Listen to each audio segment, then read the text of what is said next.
Au salon Vivatech, l'entreprise Electra vient d'annoncer le lancement d'une nouvelle station de recharge capable de produire et de stocker sa propre énergie solaire. Ok. Bon, alors des stations de recharge, il y en a plein qui sont alimentées par du solaire déjà, hein. C'est pas une nouveauté ça. Le système repose sur une infrastructure énergétique en trois volets. D'abord la production locale via des panneaux photovoltaïques déployés sur des parkings commerciaux ou périurbains, entre 100 et 500 mètres carrés selon les sites. Ensuite, un dispositif permet de stocker l'électricité produite en surplus, pour alimenter les véhicules la nuit ou lors des pics de demande. Enfin, une plateforme logicielle développée en interne pilote en temps réel l'ensemble du dispositif pour assurer une distribution intelligente de l'énergie. Selon Electra, ce modèle pourrait permettre à une station d'atteindre jusqu'à 50% d'autonomie énergétique, de quoi réduire la dépendance sur les réseaux nationaux et anticiper d'éventuelles contraintes réglementaires à venir. La loi APER, par exemple, impose déjà l'équipement d'un panneau solaire sur des parkings de plus de 1500 m². Avec Electra Solar, la firme française cherche à s'inscrire dans cette logique d'adaptation dès à présent et offrir une réponse technologique à un enjeu systémique.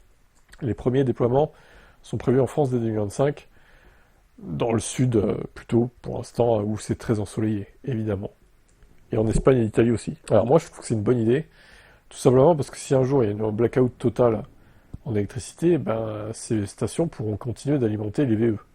Alors évidemment, bon, c'est pas non plus inépuisable, leur batterie de stockage, mais ça pourrait dépanner quand même. Il faudrait qu'il y ait des stations que comme ça, en fait, avec plein de panneaux solaires. Il faudrait que ça soit obligatoire, tout simplement. Pour au moins combler, au cas où il y a un blackout, quoi. Et puis soulager le réseau, s'il faut le soulager en hiver ou je ne sais quoi. Même si, bon, c'est vrai qu'en hiver, le solaire, ça marche moyennement. Mais voilà, ça pourrait aider, quoi. Je trouve l'idée sympathique. Ça a l'air un peu plus poussé que ce qui se fait habituellement. Ciao. La Rolls-Royce chinoise, la Maestro S800. L'article est un peu long, on va peut-être pas tout lire non plus. Je pense pas que ça arrivera chez nous, hein, ce genre de véhicule. 85 500 euros si on convertit du coup en monnaie européenne. Elle mesure 5,48 m de long, 2 mètres de large et 1,54 m de haut. C'est un paquebot, littéralement. Elle se décline en plusieurs versions, dont certaines équipées d'un prolongateur d'autonomie. Voilà, ok. Dans sa version entrée de gamme, la berline électrique affiche 217 chevaux à l'avant et 312 chevaux à l'arrière. La déclinaison la plus performante atteint respectivement 217 et 645 chevaux. Ah oui, donc c'est le même moteur avant, mais à l'arrière il est 2 fois plus puissant. Ok, d'accord. De quoi réaliser le 0 à 100 en 4 secondes 3 au mieux.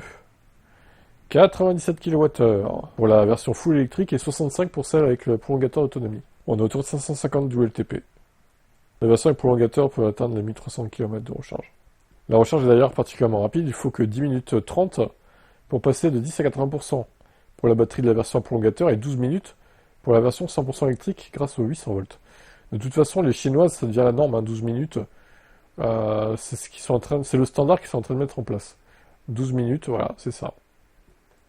Le coffre est de 445 litres, ce qui est pas énorme pour le coup, vu la longueur de la bête et la largeur. C'est un salon roulant, hein, tu peux dormir dans le truc, voilà. C'est encore mieux que dans ton salon. Il y aura la recharge bidirectionnelle, V2L, etc. Bon, après, est-ce qu'elle arrivera en Europe? Ça reste à déterminer, peut-être dans 3-4 ans, mais peut-être pas à court terme. Hein. Eh ben, alors que ça en Europe, ben, ça vaut 2 fois ça, hein, 2 fois le prix, hein, voire peut-être même 200 000 pour avoir la même chose, du coup. Allez, ciao. Alors, c'est tombé ce week-end, en plein week-end des 24 heures du Mans et du week-end de Formule 1 à Montréal, au Canada, au passage, aussi, et Lucas Demio, donc, qui quitte le groupe Renault. Alors celle-là, j'avoue que je l'avais pas vu venir. C'est encore plus surprenant que le départ de Carlos Tavares de Stellantis, je trouve. Voilà une information que personne n'avait vu venir. Dans un court communiqué de presse ce dimanche 15 juin au soir, le groupe Renault annonce le départ prochain de son directeur général Lucas Demeo. L'homme avait rejoint le Losange en juillet 2020 pour former un tandem avec Jean-Dominique Sénard, président. Auparavant, patron de Seat, qu'il avait bien relancé, l'Italien avait été recruté pour reprendre en main un groupe secoué par la chute de Carlos Ghosn et en très mauvaise forme financière. Il a ainsi concocté le plan Renaulution, un plan en 3 phases, résurrection, rénovation et révolution, lancé début 2021. Il a pleinement réussi sa mission puisque le groupe Renault a enregistré les résultats financiers records en 2024.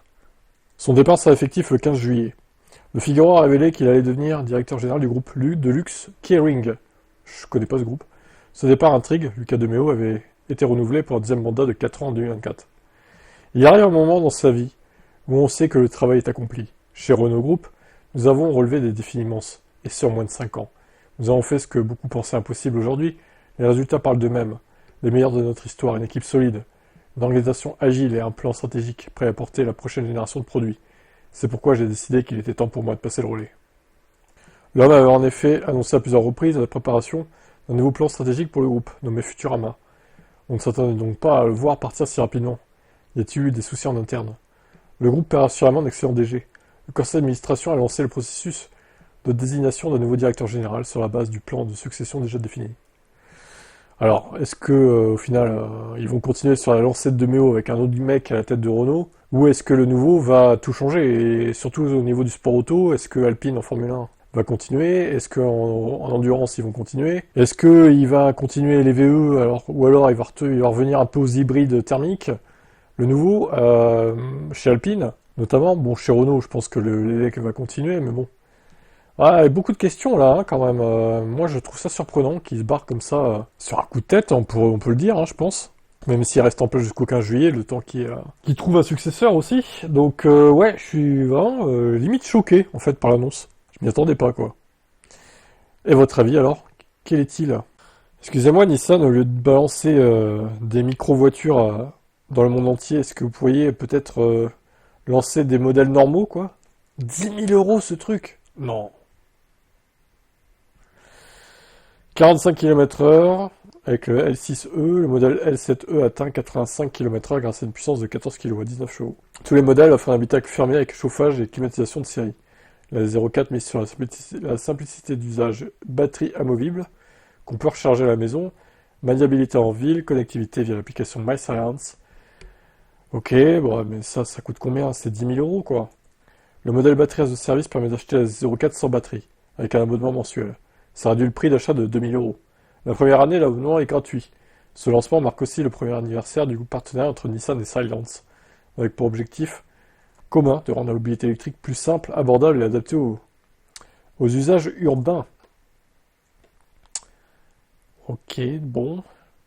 Alors l'entrée de gamme est vendue à moins de 10 000 €. Ça reste assez vague, pour être honnête, sachant que c'est la version 45 km/h en plus.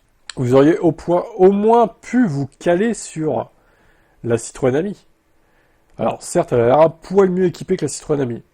Ça a l'air plus quali, mais bon,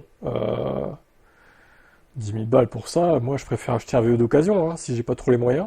J'achète ça, hein, VE d'occasion, pas ça. Hein. Ah non, certainement pas. Hein. C'est un peu hors sol, hein, je trouve les tarifs. Hein. Ça marchera pas. Bon, bref. En attente de la Leaf 3, voir ce que ça peut donner, avec les caractéristiques et le prix final. Audi A3 hybride rechargeable, qu'est-ce que ça donne? 120 km d'autonomie full électrique, c'est pas mal. Voyons les quelques photos.